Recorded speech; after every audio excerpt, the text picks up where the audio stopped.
बिस्मिल्लाहिर्रहमानिर्रहीम। अस्सलाम वालेकुम नाज़रीन, मैं हूं आपका होस्ट अहमद फवाद। आज तारीख है 7 दिसंबर और दिन है इतवार का। 4-5 बड़ी इंपॉर्टेंट खबरें जी आज की व्लॉग में आपके साथ शेयर करूंगा जी।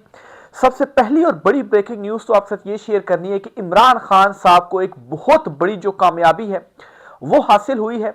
और ये जो प्रेस कॉन्फ्रेंस की गई है डीजी की जानिब से, इस प्रेस कॉन्फ्रेंस के ऊपर जो रद्द अमल आ रहा है ना, अंदर से अब जो बातें हैं जी वो शुरू हो गई हैं कि ये एक बहुत बड़ा जो ब्लेंडर है ना वो साहब कर बैठे हैं।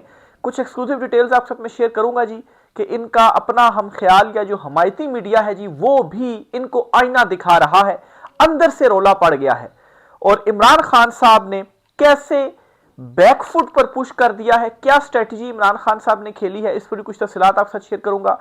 फिर इसके साथ आपको यह भी बताऊंगा जी कि एक मरतबा फिर से इमरान खान साहब के सामने जी रिहाई की पेशकश और शर्त रख दी गई है कि खान साहब निक्की जी हाँ कर दो तो रिहाई ले लो। ये मामला क्या है जी, इस पर भी कुछ एक्सक्लूसिव डिटेल्स आपके साथ शेयर करूंगा। पाकिस्तान तहरीक इंसाफ आज जलसा करने जा रही है। 7 दिसंबर जलसे का ऐलान था। इस जलसे में भी प्रेस कॉन्फ्रेंस के ऊपर रद्दमल दिया जाएगा। फिर अडयाला जेल के बाहर 9 दिसंबर को कॉल भी दी गई है।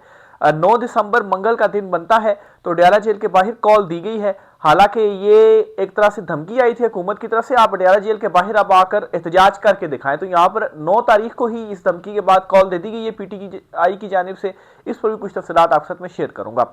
सबसे पहली जो बड़ी डेवलपमेंट आपसे शेयर करनी है जी, ब्रेकिंग न्यूज जो आपके साथ शेयर करनी है कि क्या रोला पड़ गया है और ये जो प्रेस कॉन्फ्रेंस है जी, इस प्रेस कॉन्फ्रेंस के बाद कैसे ये गले पड़ गई है वो आपके साथ शेयर करता हूं जी।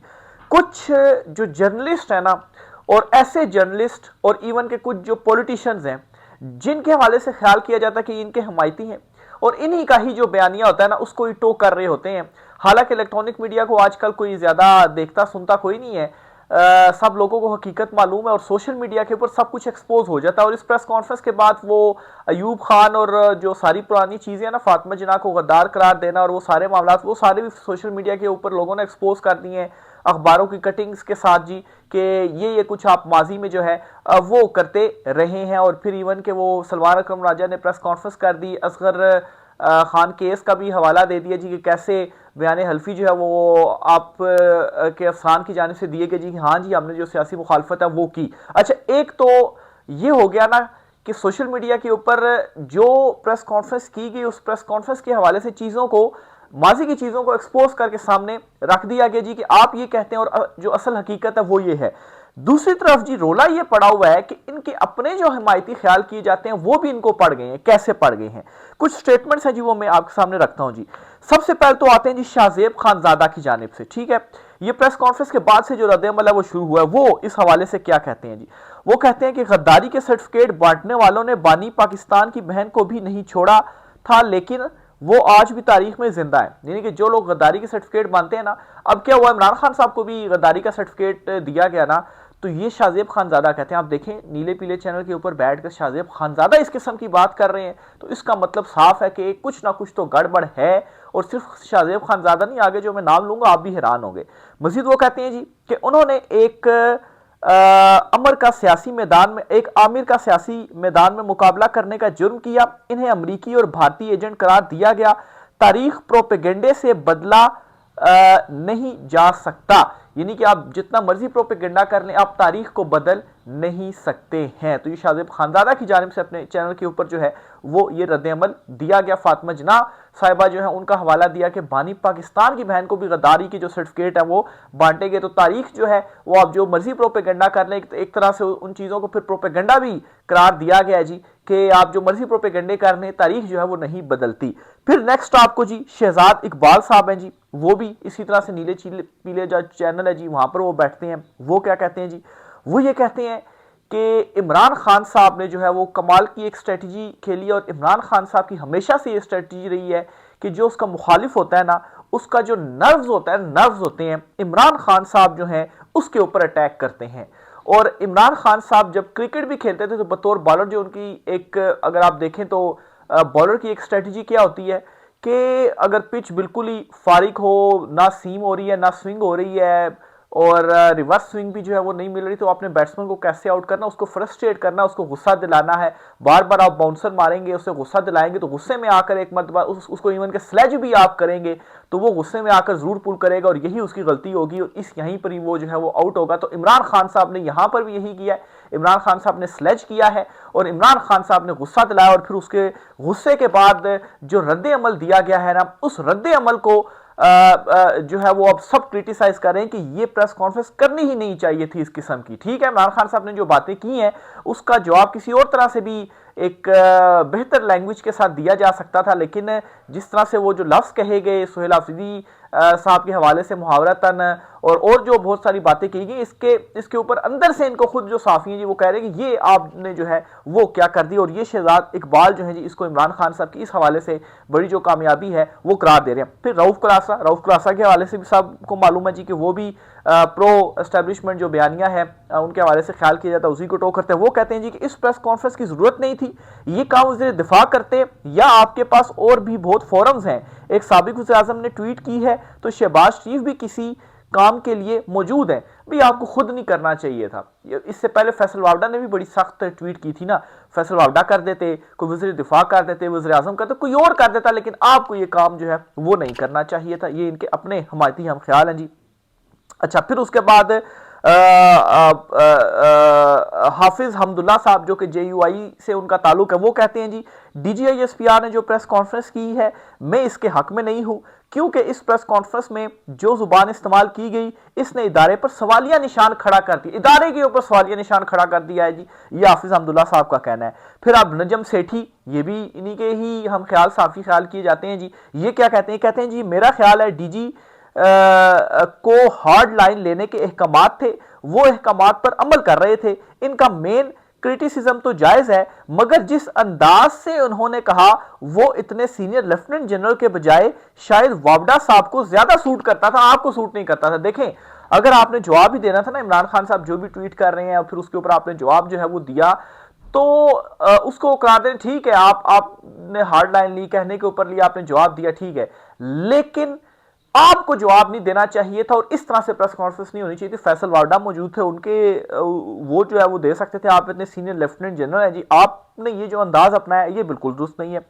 फिर मंसूर अली खान साहब एक और साफी, इनकी भी आपको स्टेटमेंट बताता हूं, ये क्या कहते हैं, ये कहते हैं जी इमरान खान जो सूरत हाल चाहते थे वो हो गई है, इंटरनेशनल मीडिया पर भी यही नुक्ता एस्टेब्लिश करने की कोशिश की गई है कि अब इमरान खान बामुकाबला एस्टेब्लिशमेंट है, अब PTI इमरान खान या वज़ीर आला KP के खिलाफ जो भी होगा वो यही समझा जाएगा कि यहां से हो रहा है। यानी कि अब इवन के अगर किसी ने कोई नुक्ता पकड़ा, वो क्या पकड़ा, और इंटरनेशनल मीडिया के ऊपर भी अगर ये चीजें डिस्कस हो रही थी, क्या वही एक नुक्ता जिसमें सुहेल आफरीदी को जो है वो इनडायरेक्टली एक जो है वो आपने जो है वो मुहावरतन जो वो वर्ड कहा और फिर उसके बाद इमरान खान साहब के हवाले से जो सारी जो प्रेस कॉन्फ्रेंस थी वो की गई, तो इस पर मंसूर अली खान साहब भी क्या कह रहे हैं, ये भी इमरान खान साहब की बड़ी कामयाबी है कि अब मजीद वाजे हो गया, आप खुलकर सामने आ गए, इवन के इंटरनेशनली भी अब ये जो नुक्ता है जी वो एस्टैब्लिश हो गया है कि एस्टैब्लिशमेंट बामुकाबला इमरान खान है, ये सियासी जमातें तो जो हैं वो सारी अर्दली हैं, अब इमरान खान साहब को कोई चीज़ एस्टैब्लिश करने की ज़रूरत नहीं है, ये जो प्रेस कॉन्फ्रेंस आपकी जानिब से की गई। फिर एक और जी सरफराज भुगटी जो कि वज़ीर आला बलूचिस्तान है, उनके हवाले से कहा जाता है जी कि वो भी एस्टैब्लिशमेंट के ही हैं, ठीक है ना, उनकी मर्जी के बाहर वो नहीं आ सकते थे, वो भी कह रहे हैं, वो क्या कहते हैं जी, मुझे अच्छा नहीं लगता कि फैलो सियासतदान को रियासत मुखालिफ और सिक्योरिटी रिस्क कहा जाए। अच्छा, प्रेस कॉन्फ्रेंस के मुखालिफ कोई वो नहीं कह रहा, लेकिन वो कह रहे जी कि अच्छा नहीं लगता कि मेरे जो फैलो हैं जी उनको रियासत मुखालिफ और सिक्योरिटी रिस्क कहा जाए। अब ठीक है, वो नाम लिए बगैर ही उन्होंने ये बात की है, लेकिन सिलसिला कहाँ से चल रहा है जी, चल रहा है किसको सिक्योरिटी रिस्क और जो है वो रियासत मुखालिफ कहा जा रहा है, तो उसी के नाम तो नहीं लिया, लेकिन जैसी बात अब सिलसिला वहीं से चला और उसके बाद सरफराज भुगटी की जानिब से जो बात है जी वो कही गई है, वो भी अब ये बात कह रही हैं।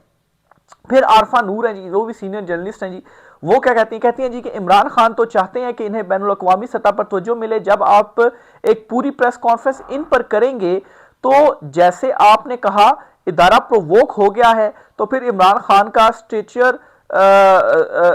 स्टैचू तो बैनुल अक़वामी मीडिया में बढ़ जाएगा, वो तो समझेंगे एक तरफ फौज है और फौज के सामने इमरान खान खड़ा है। तो ये अरफा नूर कह रही हैं। फिर जी कमर जमान कायरा पीपल्स पार्टी के रहनुमा है जी, वो कहते हैं कि इमरान खान की ट्वीट नामुनासिब थी, लेकिन इसका जवाब अगर इस तरह से ना दिया जाता तो ज्यादा मुनासिब होता। तो मुनासिब होता, इदारों को तहम्मुल का मुजाहरा करना चाहिए।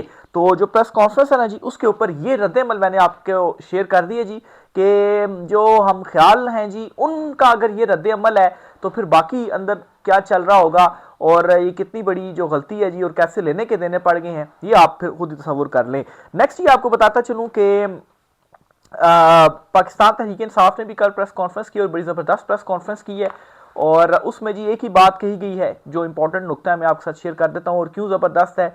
कहते हैं जी पीटीआई वाले सलमान अकरम राजा, बैरिस्टर गौहर असद कैसर साहब की जानिब से प्रेस कॉन्फ्रेंस की गई, उन्होंने साफ ही कह दिया है जी कि कोई दलील से तो बात ही नहीं हुई, इसलिए हम मुनासिब ही नहीं समझते उसके ऊपर जवाब देना।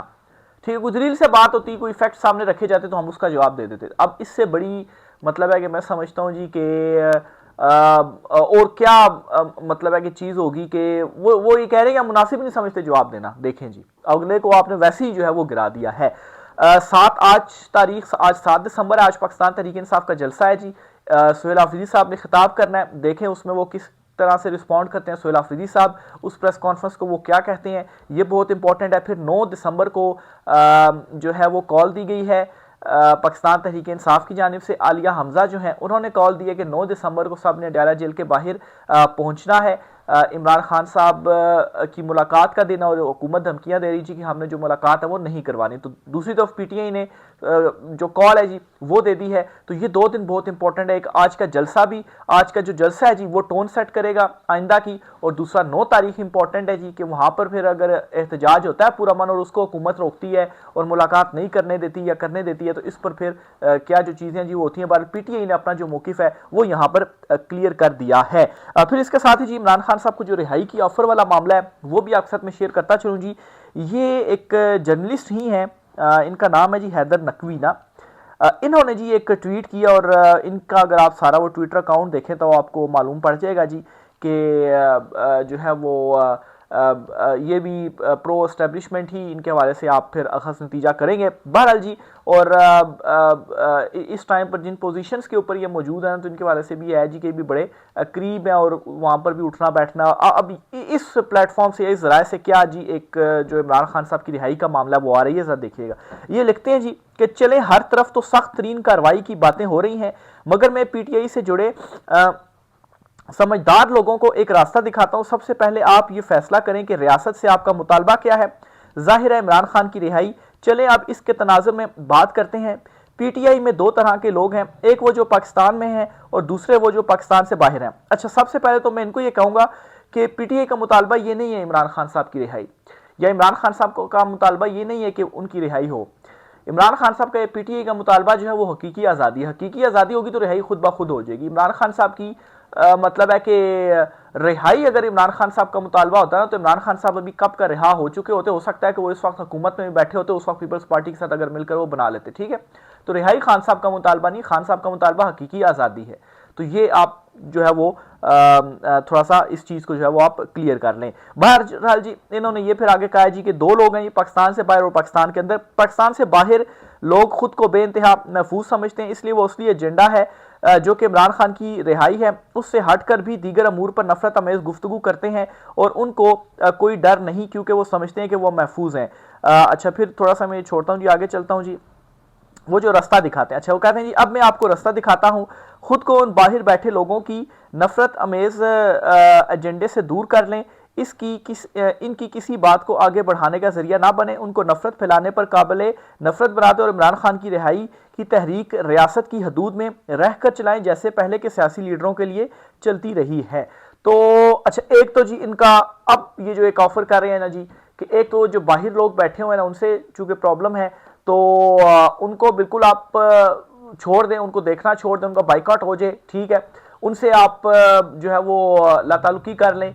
और दूसरे नंबर पर ये जी कि आप रियासत के अंदर रहकर जिस तरह से पहले रिहाई की तहरीकें चलती थी आप उस तरह से चलाएं, यानी कि जो जिस तरह नवाज शरीफ बाहर गए और जो डीले शीले करके जाते रहे उस तरह से आप करें। तो ये खान साहब की रिहाई का जो है वो तरीका है। सबसे पहले तो वो अपना इस पॉइंट को ही दुरुस्त कर लें कि मसला इमरान खान साहब की रिहाई नहीं है, ना ही पीटीआई का मकसद या इमरान खान साहब का मकसद सिर्फ उनकी रिहाई है। देखें, उनका मकसद हकीकी आज़ादी होगी तो रिहाई खुद ब खुद हो जाएगी। ठीक है, तो एक तो ये चीज़ नहीं है। जहाँ तक बाहर बैठे लोगों की बातें हैं ना, आप कहते हैं जी कि वो मतलब प्रोपेगेंडा करते हैं जो भी। अच्छा, आप ना थोड़ी देर के लिए आप बाहर बैठे लोगों को भूल जाएं, ठीक है? आप यहां पर रहें, पाकिस्तान में रहें, और पाकिस्तान के अंदर इमरान खान साहब के अगेंस्ट क्या होता रहा। इधर का केस इमरान खान के अगेंस्ट नहीं बना। क्या ये जो सारे केसेस हैं अदालतों में जो हम कवर करते आ रहे हैं, इन केसेस के अंदर कोई जान है? सबको मालूम है कि कैसे ये जो केसेस हैं वो बनाए गए हैं। तो मतलब है क्या इन चीज़ों के ऊपर बात जो है वो नहीं करनी चाहिए? तो ये कुछ जो है वो सवालात हैं। बहरहाल जी, दूसरी तरफ मोहसिन नकवी भी काफ़ी मुतहरिक हैं। जो बाहर कुछ लोग हैं, खास तौर पर शहजाद अकबर वगैरह जो है, कुछ और भी नाम दिए गए हैं, उनको लाने के लिए वो क्या कोशिशें कर रहे हैं, इस पर इंशाल्लाह नेक्स्ट व्लॉग में तफसील से आपसे चीज़ें भी शेयर करूंगा। मजीद भी कुछ चीज़ें आपसे शेयर करनी है, राय का साथ कीजिएगा। आज की व्लॉग से इतना ही, इजाज़त दीजिए, अल्लाह हाफिज़।